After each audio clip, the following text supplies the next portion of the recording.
श्रीरामचन्द्रं शरणं प्रपद्ये श्रीरामदूतं शरणं प्रपद्ये। श्रीराम जय राम जय जय राम।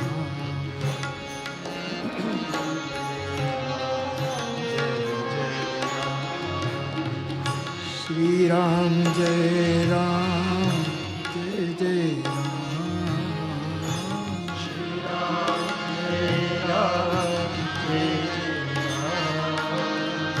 श्रीराम जय राम जय जय राम। श्रीराम जय राम जय जय राम।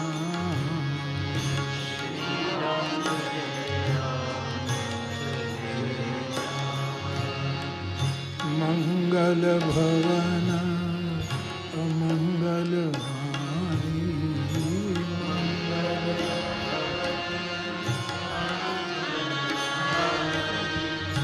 द्रवौ सदशरथ अजिर बिहारी।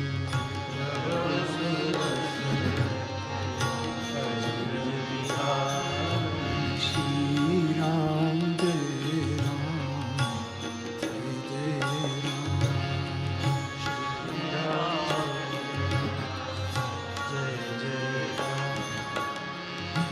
जय जय जय हनुमान गोसाई। जय जय जय हनुमान गोसाई। कृपा करो गुरुदेव की नाई। कृपा करो गुरुदेव की नाई। श्री राम जय राम जय जय राम। श्री राम श्री राम जय राम जय जय राम।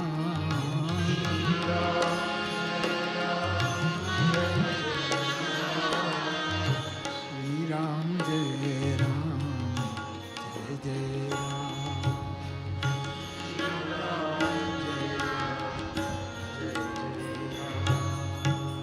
बोलिए हनुमान जी महाराज की।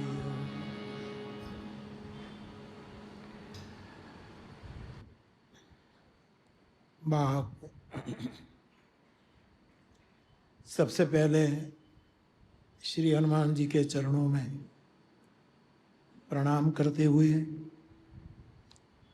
उसके बाद आप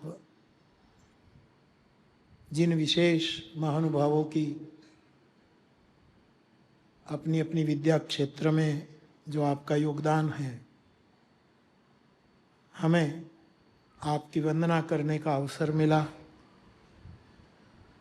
मैं आप सभी को प्रणाम करता हूँ और हमें ये अवसर प्रदान करने के लिए आपको नमन करता हूँ।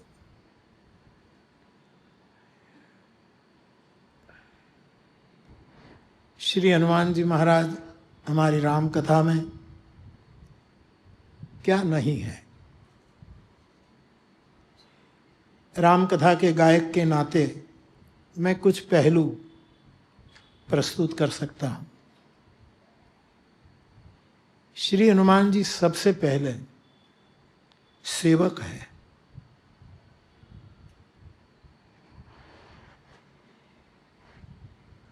भगवान राम हनुमान जी के सामने सेवक की व्याख्या करते हुए बोले हैं, सो अनन्य जाके असी मति न टरे हनुमंत, मैं सेवक। ऐसा कहकर हनुमान जी एक ऐसे सेवक है। यहाँ कोई कथा का प्रसंग नहीं है, लेकिन कुछ बिंदु को स्पर्श करना चाहता हूँ। उस सेवक है और सेवक है इसीलिए स्वामी भी है। वो स्वामी है क्योंकि हनुमान जी शिव जी का अवतार है और शिव जी राम के स्वामी भी है। और मुझे ये कहने को मन कर रहा है कि जो सेवक होता है वही स्वामी होने के लिए लायक होता है। मुझे कई लोग, अब तो सब जानते हैं, लेकिन कई लोग मुझे पूछे कि बापू, आपको लोग मुरारी बापू क्यों कहते हैं, बापू शब्द क्यों जुड़ता है? तो मैंने कहा, हम पहले दास थे, मुरारी दास थे। जो दास होता है ना, उसी को बापू का दर्जा मिलता है। मफतમાં કાંઈ નથી મળતું, મફતમાં કાંઈ નથી। એક પંક્તિ ગાઓ। નથી મફતમાં।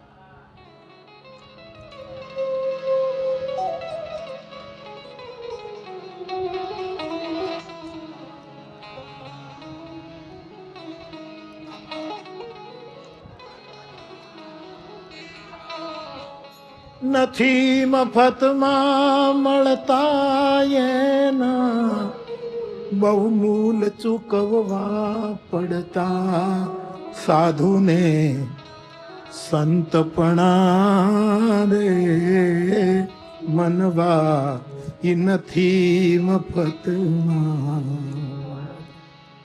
हमारे फहमी साहब का एक शेर है, बदायूं फहमी का, शब्द तो मैं भूल गया, लेकिन वो कहते हैं कि तुझे प्रणाम करने के लिए मुझे कितना बुलंद होना पड़ेगा, तुम्हें नमस्कार करने के लिए मुझे कितना बड़ा होना पड़ेगा।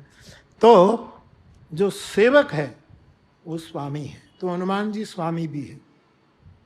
हनुमान जी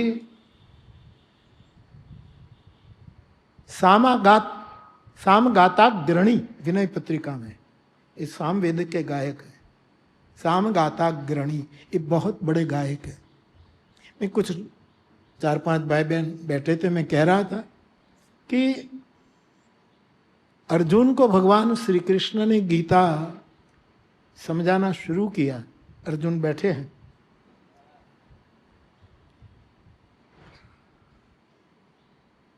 तब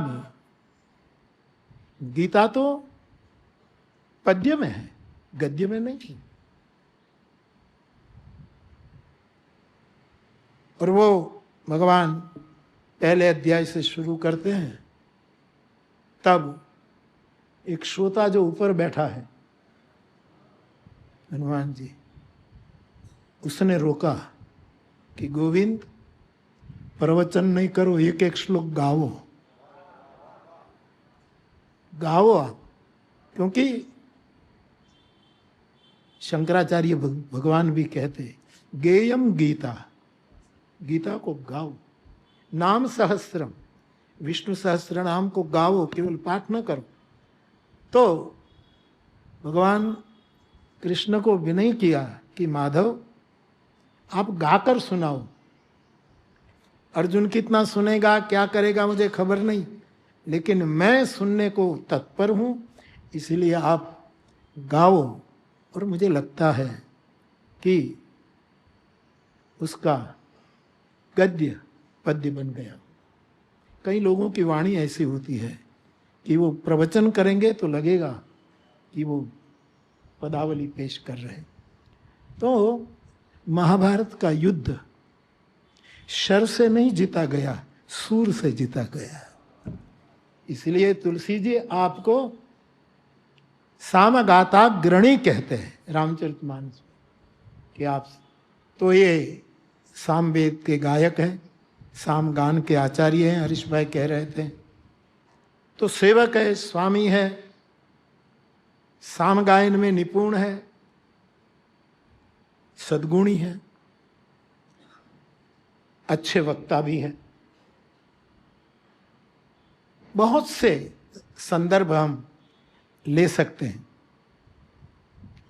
संदेशवाहक भी है, रामदूत भी है, कई रूपे में हनुमान जी हमारे सामने है। तो ऐसे हनुमान जी की जयंती पर कुछ सालों से यहाँ हनुमान जी की ही कृपा से ये चलता है। और आप सब महानुभाव यहाँ आकर हमें बहुत प्रसन्न करते हैं। इन विद्यावानों को मैं देखता हूं तो मुझे यही लगता है कि हम जिस रूप में जी रहे हैं इससे भी कोई अतिरिक्त जीवन है, इसका परिचय मिलता है। क्योंकि हम एक प्रकार के जीवन के आदी हो चुके हैं, इसलिए हर बात में हमें शंका होती है, हर बात में तर्क नहीं कुतर्क होता है, हर बात में कुछ न कुछ हमारी शिकायतें होती हैं, क्योंकि हम और एक कोई और जीवन भी है उसके बारे में बिल्कुल अज्ञात है, जानते। तो ये जो विद्यावान, ये जो कलाकार है जिसकी वंदना हम यहाँ करते हैं, भवाई से लेकर आप तक और हर क्षेत्र के, वो एक विलक्षण जीवन का परिचय है, एक और जीवन। उसको समझने के लिए जहाँ तक मैं समझने की कोशिश कर रहा हूँ वहाँ तक एकमात्र वस्तु चाहिए और वो है प्रेम। हमारे सुभाष भाई भट्ट कहा करते कि बापू जहाँ भी संबंध होगा वहाँ बंधन होगा, जहाँ प्रेम होगा वहाँ मुक्तता होगी। तो प्रेम की जरूरत है। ये विशेष हमारे भागवतकार ऐसा कहते, स्वयं व्यास कहते हैं अहम विद्मे। अब भागवत जो मैंने लिखा है, ये महाग्रंथ दुनिया के सामने जो मैंने पेश किया है, अहम विद्मे, मैं जानता हूँ। और ये भी अरशद भाई, जो कविता कवि लिखता है वो जितना जानता है इतना दूसरा नहीं जानता, क्योंकि उसको पता है कि मैं किस अवस्था से लिख रहा हूँ, किस स्थिति से। इसलिए व्यास जी कहते हैं अहम विद्मे शुको वेति, दूसरा कोई जानता है तो सुखदेव जानता है। संजयो वेति वा नवा, संजय जानता है कि नहीं जानता मैं नहीं कह सकता, क्योंकि भक्त्या भागवतम शास्त्रम, ये जो शास्त्र है, ये जो विद्या है, ये जो विद्वित कलाएं हैं, उसको केवल भक्ति और प्रेम से ही जानी जा सकती है, ऐसा वहाँ संकेत। तो प्रेम से जो जी रहे हैं लोग, वो कुछ विशेष जी रहे हैं, एक दूसरे ढंग का जीवन वो जी रहे हैं। ऐसे जीवन की यहाँ वंदना होती है। हरीश भाई ने पूरा इतिहास दे दिया है। आप बता रहे थे कि 1 साल के बाद यानी 2 साल के बाद इस कार्यक्रम को 50 साल हो जाएगी। ये हमारे लिए बहुत आनंद की बात है। तो हम आप सबकी वंदना करके, और ख़ास करके आप सबसे मैंने फ़ोन पर भी बात की थी जहाँ तक संभव हुआ, लेकिन गौरांग भाई का फ़ोन आया कि बापू हरीश भाई को मनाओ कि सुगम संगीत का अवार्ड ये स्वीकार करें। हरीश भाई ने बहुत विवेक और विनय से मना कर दिया होगा कि मैं तो सेवारत हूँ, मुझे इसमें न डालो। और मेरे पास बात आई तो मैंने हरीश भाई को, दबाव तो मैं नहीं डालता पर विनय किया कि आपको अच्छा न लगे, संकोच हो, लेकिन कभी कभी हमारी प्रसन्नता का भी ख्याल किया करो। और तब जाके हरीश भाई ने ये बात कबूल की, इसलिए हम बहुत खुश हैं। और एक बात मुझे ये भी, मुझे पता नहीं था, ना हरीश भाई ने कभी बताया, पहली बार मुझे जानकारी मिली कि हरीश भाई की संगीत विद्या में हमारी वीणा बहन का भरपूर सहयोग है। वो आपके साथ गाती थी, आपने आपके साथ सहयोग किया, वो मुझे पता नहीं था। हाँ, आपके साथ आपने गाया और संसार की जिम्मेवारी लेने के लिए आपने शायद संगीत से संन्यास ले लिया है, संसार को प्रधानता दी। इसलिए मैं आपको नमन करता हूँ दीदी, और हम चाहते भी हैं कि हम दोनों को एक बार सुनेंगे फिर से साथ। तो हरीश भाई ने और आप सभी ने ये हमारी वंदना कबूल की।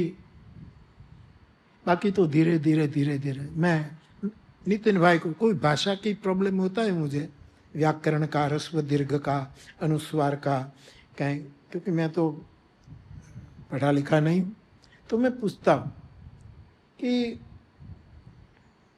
अंग्रेजी लिखें तो जो रेखा करते हैं उसके ऊपर लिखा जाता है,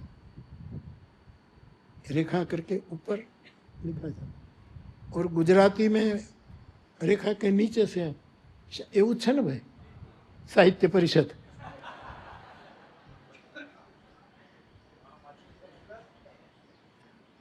तो कोई भाषा रेखा से नीचे से शुरू करते हैं लिखना, कोई नीचे से ऊपर लिखना शुरू करते हैं।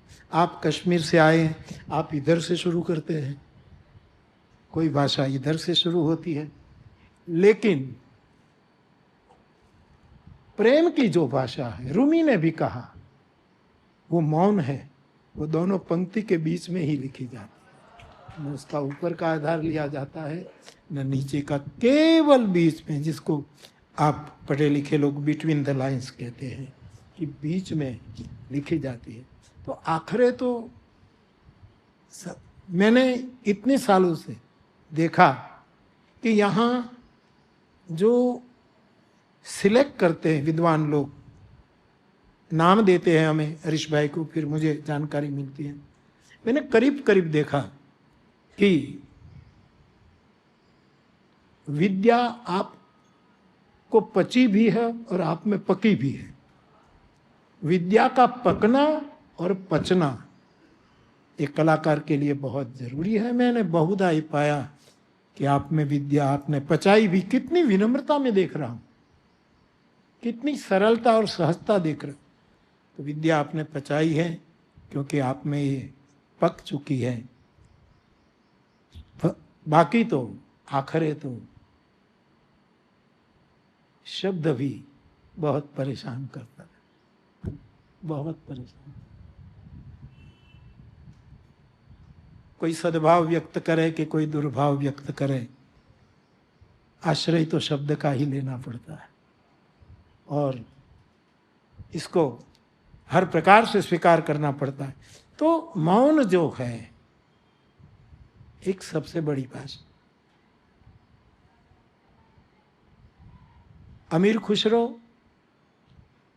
अपने गुरु की शैया खुद सजाता था। पानी का लोटा रखे, सिरहाना रखे, चादर रख दें, सब करता था। एक दिन ऐसा हुआ कि निजामुद्दीन औलिया अपनी बेड़ स्वयं कर रहे। अमीर को लगा कि भगवान मेरे से कोई भूल हो गई कि जो मेरी सेवा है ये आप स्वयं क्यों कर रहे। जवाब नहीं दिया। दूसरी बार पूछा, तीसरी बार पूछा और रोने लगा अमीर। तो बोले बताइए तो सही कि आप किसके लिए शैया तैयार कर रहे हैं, ये तो मेरी सेवा है। निजामुद्दीन साहब ने एक ही कहा था कि मैं शब्दों को सुलाना चाहता हूं, क्योंकि ये शब्द सो नहीं रहे हैं और मुझे सोने नहीं दे रहे हैं। आखिर तो ये बे लाइन के बीच में ही हमें परम विद्या के लिए प्रवेश करना होता है और यही चीला चालू जीवन से एक बिलग प्रकार का जीवन है। नहीं समझा तू। કોઈ સમ્રાટનો બહુ મોટો પેલેસ હોય અને ગામડાના તલગાજરડાના એક માણસને, સોરી ગુજરાતી બોલું તો આપણે ગુજરાતી તો આવશે જ ને ભાઈ। तो किसी तलगाजड़ा के एक आदमी को उसमें डाल दो तो वो बेचारा समझ नहीं पाएगा कि मैं कहाँ हूँ, क्या करूँ, समझ नहीं पाएगा। वैसे कुछ जीवन को हम नहीं समझ पाते क्योंकि एक बिलक ढंग का जीवन होता है। उसको कोई भी नाम दो तो ऐसे जीवन व्रती को यहाँ बुला करके हम आपकी वंदना करते हैं। आप हमारी वंदना कबूल करते हैं, ये हमारा सद्भाग्य है। और भगवान कृष्ण ने ऐसा कहा गीता में कि संभवामि युगे युगे, मैं युग युग आऊँगा। लेकिन आज अर्जुन ने हमें कहा कि जब भी बुलाओगे हम आएंगे, जब भी बुलाएंगे हम आएंगे। तो आप सबका बहुत बहुत धन्यवाद करता हूँ। आप सब ने हमें बहुत आनंद दिया। आते रहिएगा और कुछ नहीं कहना है, हम तो श्रवण भक्ति करते हैं, सुनते हैं, और इसका बहुत आनंद मैं व्यक्त करता हूँ। हंस के बोला करो, बुलाया करो, हंस के बोला करो, बुलाया करो, ये बाप का घर है, आया जाया करो।